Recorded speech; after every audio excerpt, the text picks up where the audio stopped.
bersyukur kepada Allah dengan mengucapkan Alhamdulillahi Rabbil Alamin. Berselawat kepada Rasulullah dengan mengucapkan Allahumma salli ala Sayyidina Muhammad wa ala ali Sayyidina Muhammad. Allahumma salli wa sallim wa barik alaihi. Yang sama-sama kita hormati Bapak Ketua beserta seluruh pengurus Masjid Al-Qalam, hadirin hadirat, muslimin muslimat, alim ulama, sedik pandai, tokoh masyarakat. InsyaAllah kita semua dimuliakan Allah Subhanahu wa ta'ala. Amin ya rabbal alamin. Judul kita subuh ini sebagaimana tertulis, untuk apa kita hidup. Itulah agaknya yang dibicarakan ibu-ibu di atas sampai ribut betul. Untuk apa kita ini hidup? Pertanyaan ini tidak bisa dijawab oleh akal manusia. Makanya Sokrates, seorang filosof dulu Yunani, berkata, untuk menjawab mengapa kita hidup, perlu hidup 500 tahun lamanya. Tak cukup umur. Mau pikir untuk apa kita hidup. Sampai akhirnya karena tidak sanggup akal itu menjawab, maka diutuslah Nabi Muhammad sallallahu alaihi wasallam. Mata saya hanya bisa melihat apa yang ada dalam masjid ini saja. Saya tak tahu berapa banyak jamaah di luar. Maka karena mata ini terbatas, saya ini manusia yang lemah. Telinga juga hanya bisa mendengar apa yang dibicarakan sekeliling dan atas saja. Apa yang dibicarakan orang di luar sana saya tak tahu. Maka saya manusia yang lemah. Akal juga begitu, tidak bisa menangkap saya ini habis mati nanti mau kemana. Maka saya manusia lemah. Allah Maha tahu, maka dia kirimlah salah satu makhluknya ingin menjelaskan kau untuk apa, sedang di mana dan akan kemana. Dan makhluk itu bernama Nabi Muhammad sallallahu alaihi wasallam. Untuk apa hidup? Langsung dijawab, wa ma khalaqtul jinna wal insa illa liya'budun. Tidak ada makhluk yang kuciptakan, baik jin maupun manusia, kecuali untuk beribadah. Cara beribadahnya bagaimana? Langsung dijawab, wa ma arsalnaka illa rahmatan lil alamin. Bagaimana cara perbuatannya? Langsung dijawab, laqad kana lakum fi rasulillahi uswatun hasanah. Maka Al-Quran itu menjawab pertanyaan-pertanyaan. Yas'alunaka 'anil mahid, mereka bertanya kepadamu tentang perempuan haid. Qul huwa adza, katakan itu kotor, tidak baik. Yas'alunaka 'anil yatama, mereka bertanya kepadamu tentang anak yatim. Yas'alunaka 'anil khamri wal maisir, mereka bertanya kepadamu tentang khamar dan judi. Yas'alunaka madza yunfiqun, mereka bertanya kepadamu apa yang mesti mereka sedekahkan. Yas'alunaka 'anil ruh, mereka bertanya kepadamu tentang ruh. Qulir ruhu min amri rabbi, katakan ruh urusan Allah Subhanahu wa ta'ala. Wa ma utitum minal ilmi illa qalila, tidaklah kamu diberi pengetahuan tentang itu melainkan hanya sedikit saja. Jadi Al-Quran menjawab berbagai pertanyaan yang tak dapat dijawab oleh survei, tak dapat dijawab oleh lembaga penelitian riset. Dia menjawab apa yang tak bisa dijawab akal manusia. Pepatah Melayu berkata, kalau galah panjang sejengkal, jangan laut hendak diduga. Galah artinya bambu. Orang kalau naik rakit bambu mesti ditanamkan ke dalam sungai. Kalau panjangnya cuma sejengkal, jangan laut hendak diduga. Itulah orang yang terlalu memaksakan akalnya, akhirnya ngomong sendiri dan senyum sendiri.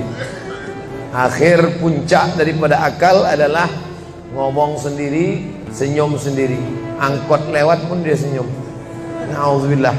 Oleh sebab itu kita yang sangat rendah, hina ini mengaku lemah. Aku berserah kepada Engkau ya Allah.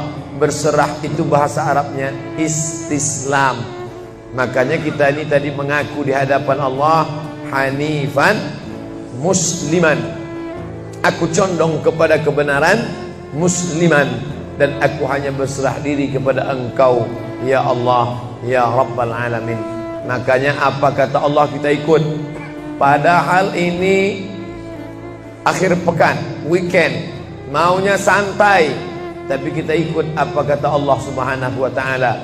Bangun subuh ikut.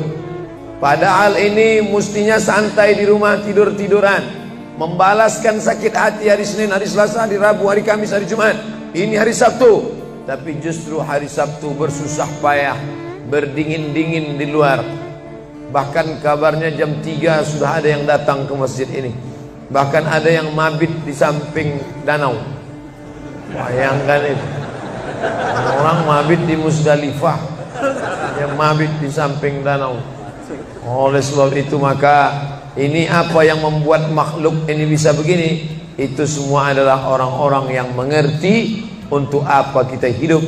Karena hidup adalah untuk beribadah. Bangun tadi dari tidur langsung beribadah. Buka mata, ibadah pertama adalah zikir. Alhamdulillahillazi ahyana ba'dama amatana wa ilaihin nusyur. Masuk kamar mandi, tempat najis, kotor, bau, kotoran, tempat setan, tapi tetap menjadi ibadah. Dalam WC-nya pun ibadah. Dia masuk lagi ke kiri, dia katakan Allahumma inni a'udzubika minal khubusi wal khaba'is. Keluar dari kamar mandi itu ibadah juga.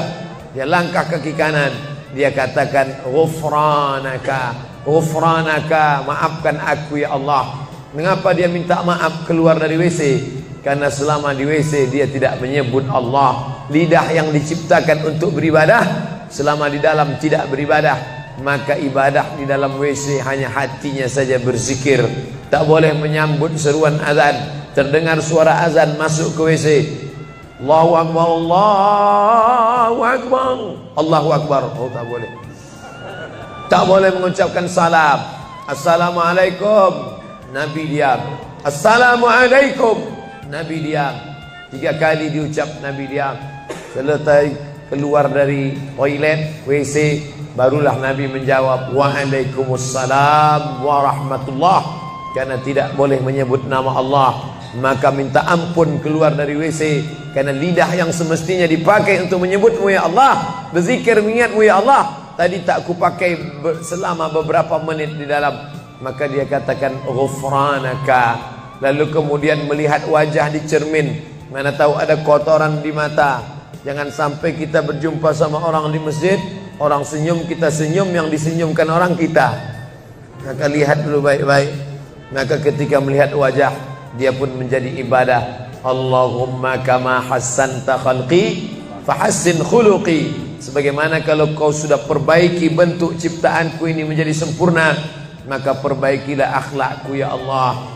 Lalu setelah itu berangkat dari rumah menuju masjid, beribadah juga. Bismillahi tawakkaltu ala Allah, la haula wala quwata illa billah. Setiap langkah kaki ke Masjid Al-Qalam ini bernilai 1 langkah menghapus dosa. Langkah kedua mengangkat derajat. Langkah ketiga menghapus dosa. Langkah keempat mengangkat derajat. Tidak tanggung-tanggung, derajatnya diangkat Allah. Siapa yang duluan datang langsung dapat di depan. Tapi ada orang terlambat tetap tinggi juga derajatnya. Mana dia? Ini yang di atas. Siapa bilang perempuan direndahkan, dihinakan? Perempuan dimuliakan.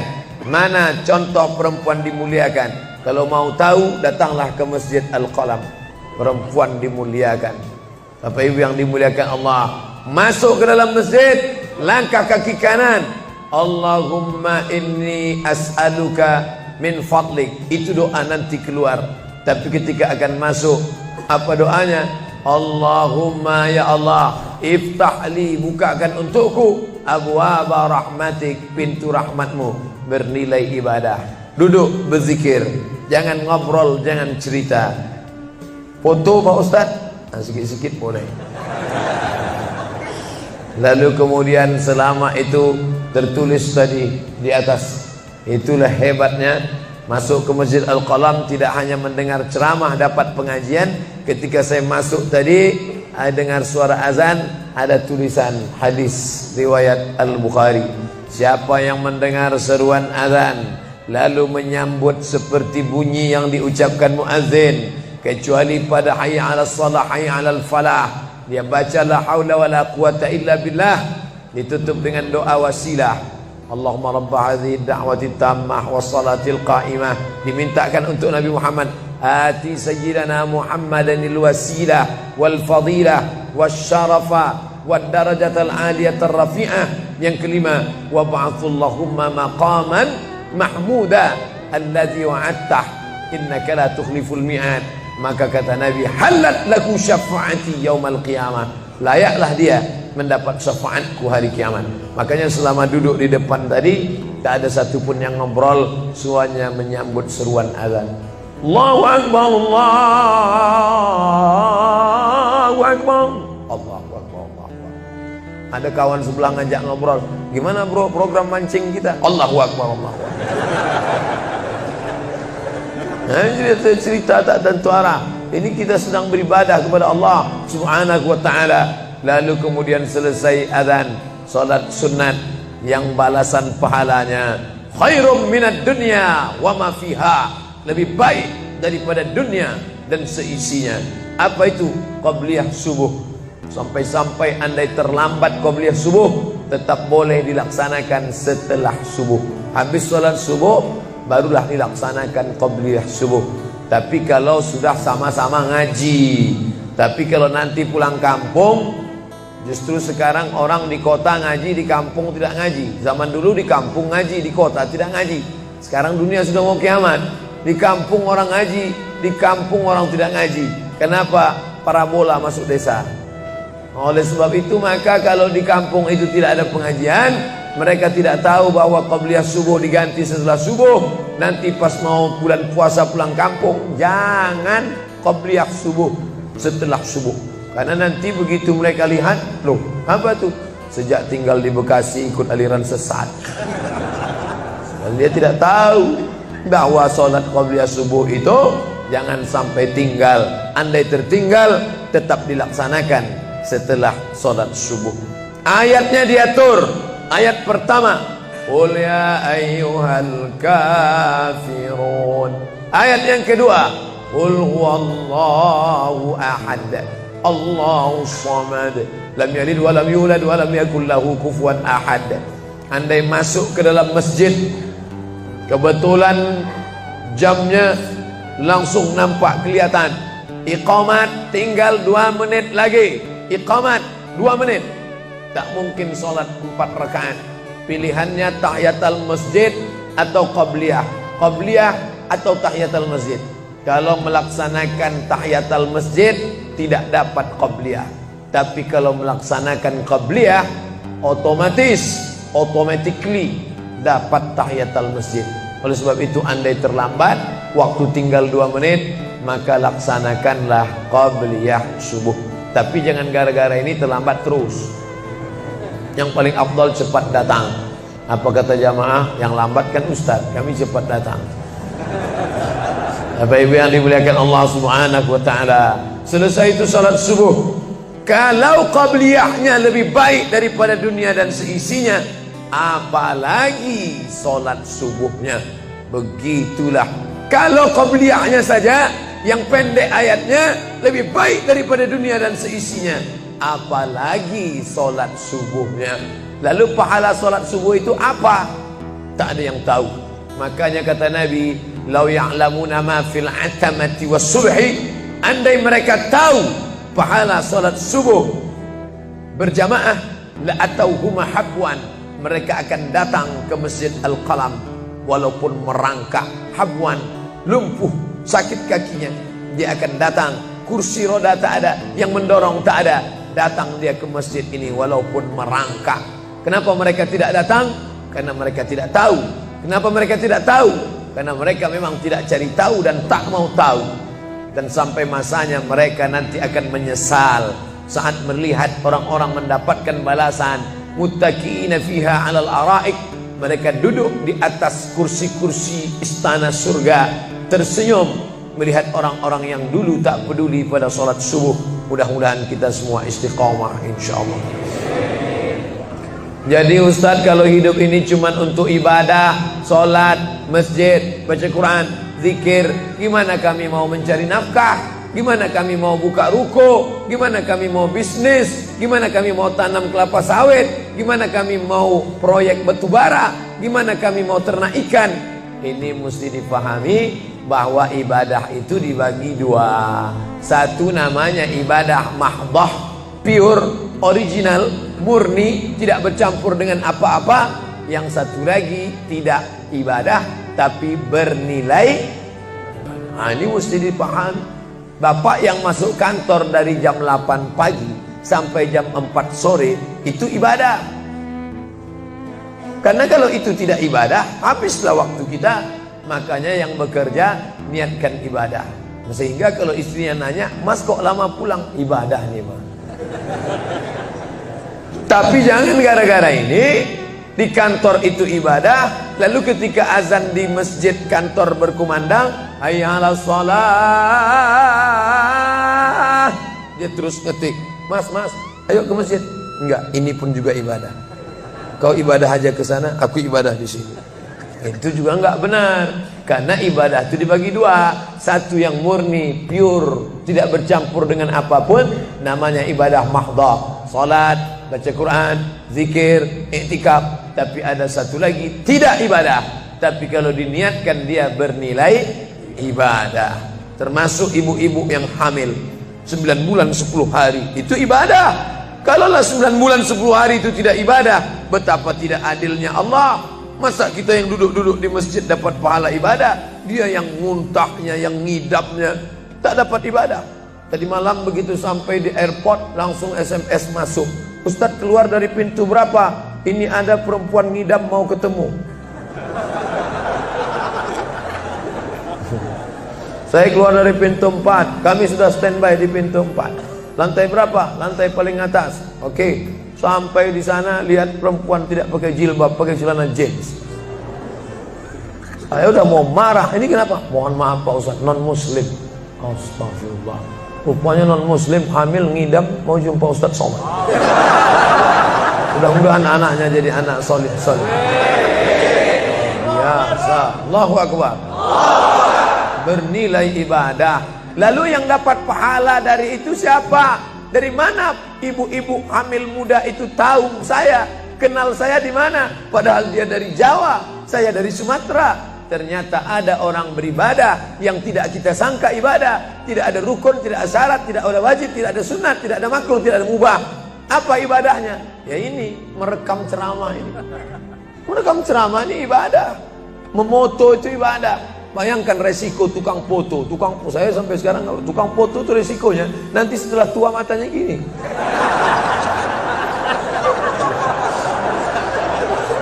Tapi kalau mereka niatkan ikhlas untuk ibadah, maka insya Allah sehat walafiat.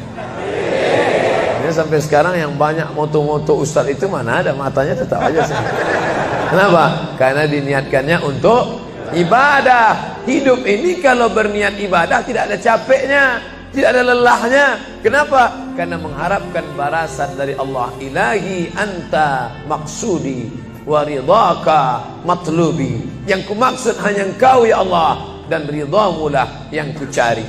Suatu ketika saya sampai di sebuah kabupaten kota, saya tanya ke Pak Bupati, "Pak, ya, kenapa Bapak buat pengajian untuk PNS hari Kamis pagi?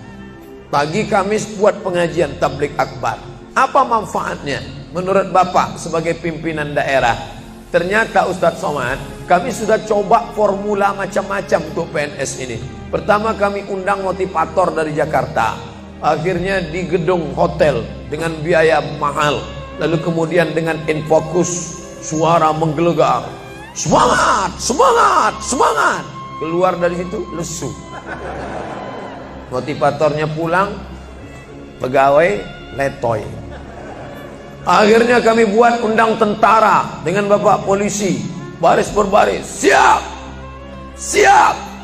Pak polisi pulang, nggak siap lagi. Ternyata yang disentuh paling mantap bukan fisiknya, bukan matanya, bukan pakai infocus, bukan pakai suara menggelegar, tapi yang disentuh adalah hati. Dan satu yang bisa menyentuh hati itu adalah agama.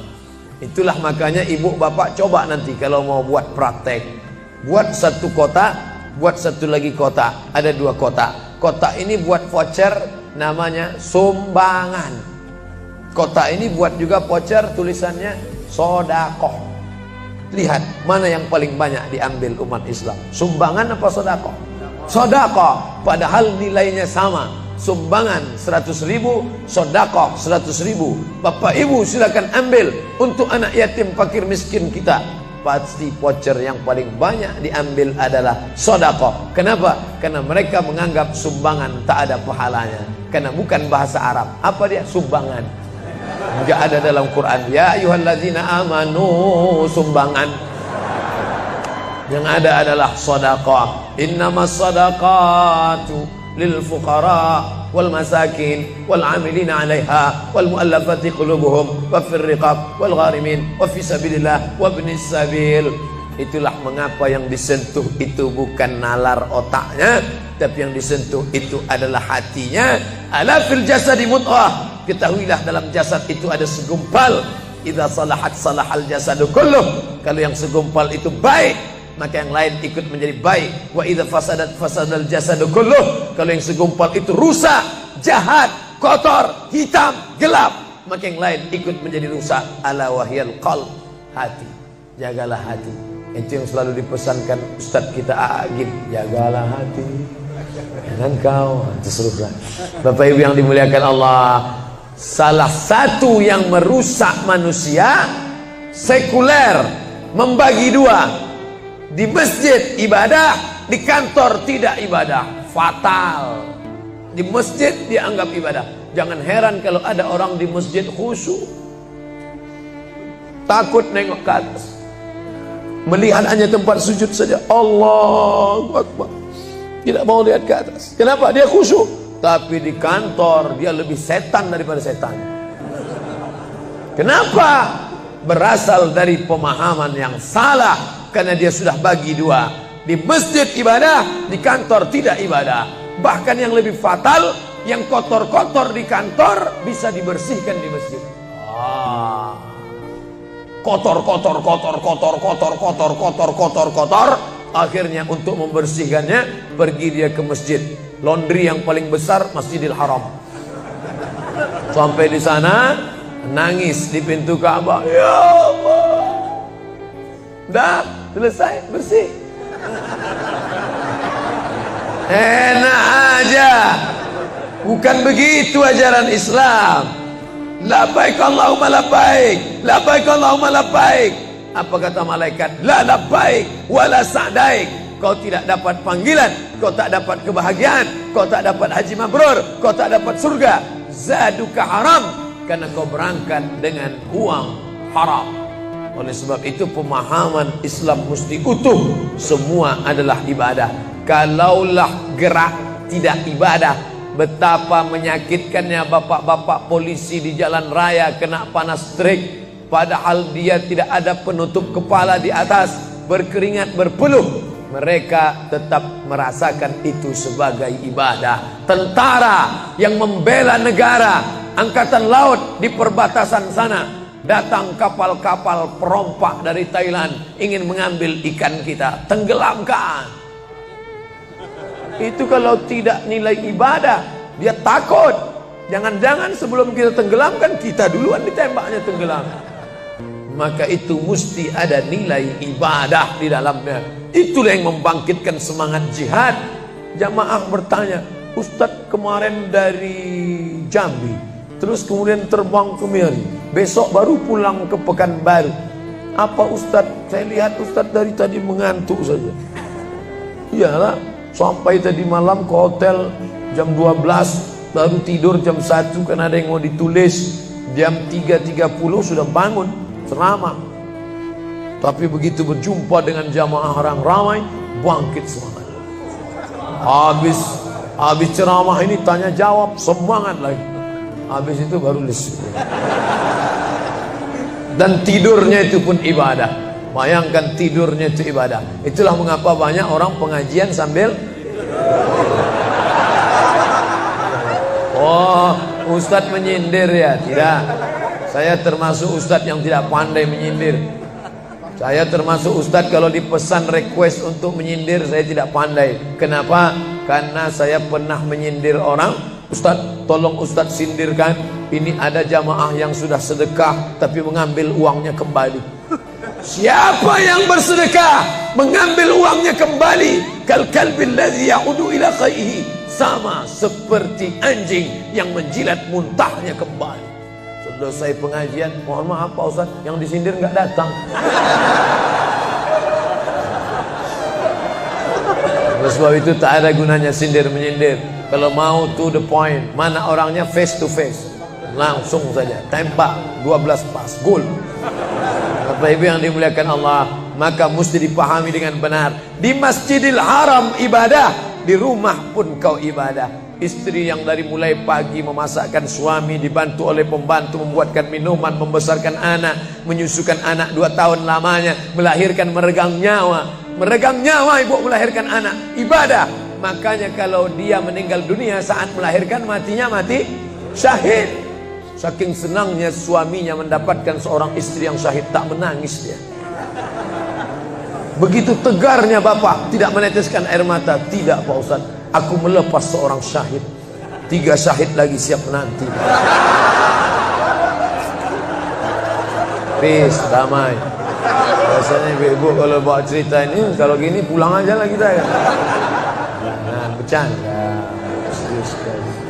Nah, tapi yang saya katakan tadi itu semuanya ibadah badan. Melangkah dari rumah, ibadah badan. Membukakan mata, ibadah badan. Mendengar ceramah, ibadah badan. Membaca Quran, ibadah badan. Berzikir, likulli sulama minkum sadaqah. Setiap tulang-tulang sendi ada sedekahnya. Subhanallah, subhanallah, subhanallah, subhanallah, subhanallah, subhanallah. Itu ibadah badan.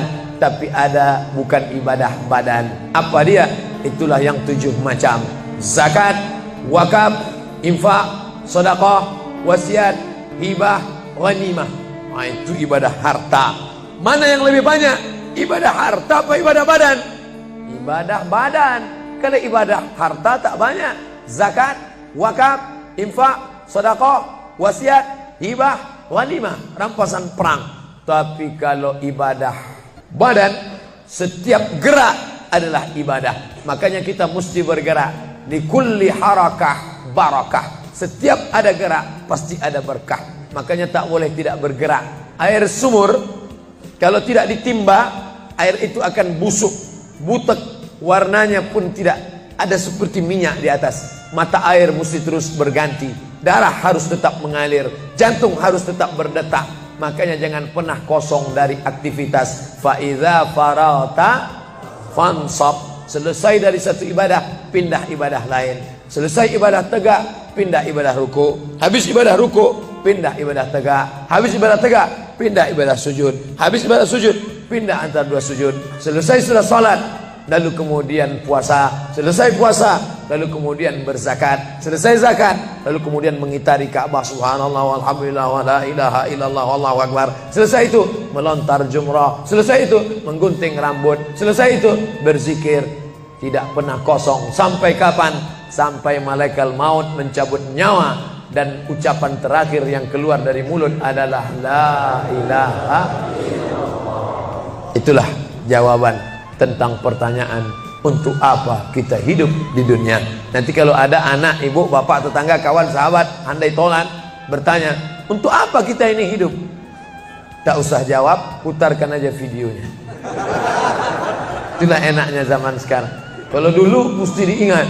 Saya dulu pulang sholat Jumat, mak saya manggil, sini ya mak, ceritakan apa isi khutbah khotib tadi di masjid. Gini. Itulah awal saya ceramah. Jadi saya paham mengapa saya menjadi ceramah sekarang. Dan saya tidak pernah merasa menceramahi bapak ibu. Saya tidak pernah merasa mengguru-gurui. Saya hanya seperti seorang anak sedang bercerita pada ibunya saja. Tadi mak, kata khotib itu begini. Anak sekarang enggak. Apa kata khotib tadi? Ini MP3-nya. Bapak Ibu yang dimuliakan Allah Subhanahu wa taala, ibu yang mendidik anak-anak ibu, ibadahnya luar biasa. Itulah mengapa ibu lebih tinggi derajatnya daripada laki-laki. Ilzam rijlaiha, kau urus tapak kakinya, fatammal jannah, kau dapati surga di sana. Di bawah tapak kakinya surga, al jannatu surga, tahta di bawah aqdam kaki al ummahat, ibu-ibu. Kenapa begitu? Karena ibadah dia yang luar biasa, tidak bisa dilakukan oleh laki-laki. Salat kita bisa, puasa kita bisa, tawaf kita bisa, sa'i kita bisa, melontar jumrah kita bisa, tahallul kita bisa. Tapi ada yang kita tak bisa. Apa dia? Mengandung kita tak bisa. Siapa yang mau coba mengandung, keluar dari sini, ambil bola voli, ikat di perut. Melahirkan kita tak bisa. Siapa ingin coba melahirkan, keluar dari sini, telanlah jeruk bulat-bulat. Habis itu keluarkan bulat-bulat. Menyusukan kita tak bisa, dan itu ibadah. Tapi bukan ibadah mahdhah. Dia tidak selevel dengan salat, zakat, puasa, haji. Tapi ibadah ini berkualitas. Ibadah badan sudah, ibadah harta sudah. Ada ibadah yang terakhir, yang ketiga. Kalau ibadah badan berkeringat, lelah, capek. Ibadah harta, duit habis. Tapi ada ibadah satu lagi, tak nampak di mata. Apa dia? Ibadah hati. Itulah dia ikhlas. Orang yang ikhlas tak tampak. Ikhlas, ridha, qanaah, tawakal, zikir, muhasabah, muraqabah, tazkiyatun nafs, mensucikan hati dari penyakit hati, riya, sum'ah, takbur, sombong, hasad, busuk hati. Itu ibadah. Kenapa begitu? Disitulah letak adilnya Allah. Man bana masjidan, siapa yang bangun masjid, banallah mislahu baitan fil jannah, dibangunkan Allah untuknya satu istana di dalam surga. Bapak Ibu yang ikut membangun masjid ini, mudah-mudahan diberikan Allah Ta'ala balasan melimpah ruah. Kami nggak bisa Pak Ustadz, jangankan bangun masjid, buat rumah kami aja kami nggak bisa. Allah Maha Adil. Kalau kau tidak bisa dengan ibadah harta, maka engkau dengan ibadah tangan. Apa dia? Ikut gotong royong masjid.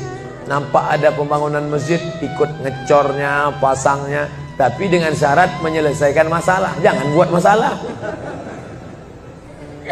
Man shalla isnatai asyarata raka'ah, siapa yang salat 12 rakaat fil yaumi wal lailah, sehari semalam, bunyalahu bihinna baitun fil jannah, dibangunkan untuknya satu istana di dalam surga. Sama macam orang yang bangun masjid, salat 12 rakaat. Kamu bisa bangun masjid? Bisa. Bagus. Kamu? Saya nggak bisa. Amal saya apa? Tenang, ada amal. Allah Maha Adil. Salat 12 rakaat.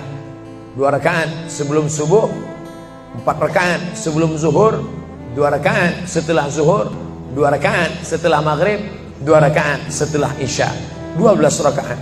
Saya nggak bisa Pak Ustadz, sedang terbaring di rumah sakit, kaki sakit, kepala sakit, hati sakit, jantung sakit. Stop, jangan lanjutkan. Aku tak sampai hati mendengar penderitaan. Jadi amal saya apa Pak Ustadz? Ada satu amalmu. Apa dia? Ridha, menerima takdir Allah Subhanahu wa ta'ala. Sakit Pak? Tidak. Kenapa? Sakitku hilangkan, hatiku ridha. Man lam yasbir bibalai, siapa yang tak sabar dengan bala ujianku, walam yarda bi qada'i, yang tak ridha dengan takdirku, falyatlub rabban siwaya, carilah Tuhan selain aku. Kau sabar, kau ridha menerima itu. Apa balasannya? Lebih hebat daripada balasan orang yang bangun masjid, lebih besar daripada balasan 12 rakaat salat. Innama yuwaffas sabiruna ajrahum bighairi hisab. Orang yang sabar itu balasannya bighairi hisab, tak dapat dihitung, tak dapat dikira, unlimited. Begitu.